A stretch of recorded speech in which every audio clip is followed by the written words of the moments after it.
வணக்கம்.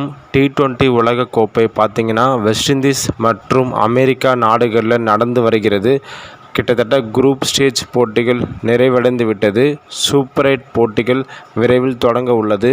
இந்த நிலையில் நியூசிலாந்து அணி தன்னோட கடைசி லீக் குரூப் ஸ்டேஜ் ஆட்டத்தில் பப்புவா நியூ கினியா அணியை எதிர்த்து பிரெயின் லாரா கிரிக்கெட் ஸ்டேடியத்தில் மோதினாங்க.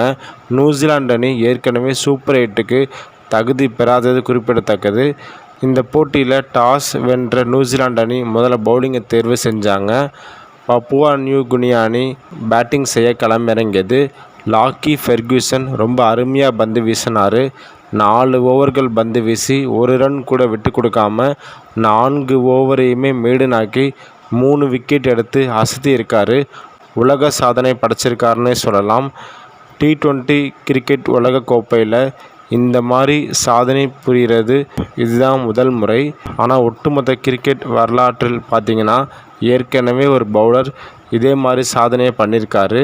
கனடா நாட்டை சேர்ந்த சாட் பின் ஜாஃபர் அப்படிங்கிற பிளேயர் பனாமா அணிக்கு எதிராக 2021ஆம் ஆண்டு 4 ஓவர்கள் பந்து வீசி 4 ஓவரையுமே மேடனாக்கி 2 விக்கெட் எடுத்திருக்கிறார் என்பது குறிப்பிடத்தக்கது.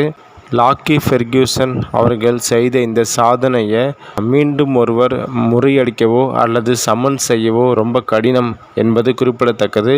பப்புவா நியூ கினியா அணி பார்த்திங்கன்னா 78 ரன்னுக்கு ஆல் அவுட் ஆயிட்டாங்க. நியூசிலாந்து அணி ஆறுதல் வெற்றி பெற்றது. இந்த வீடியோ முழுசாக பார்த்ததுக்கு ரொம்ப நன்றி. தேங்க்யூ.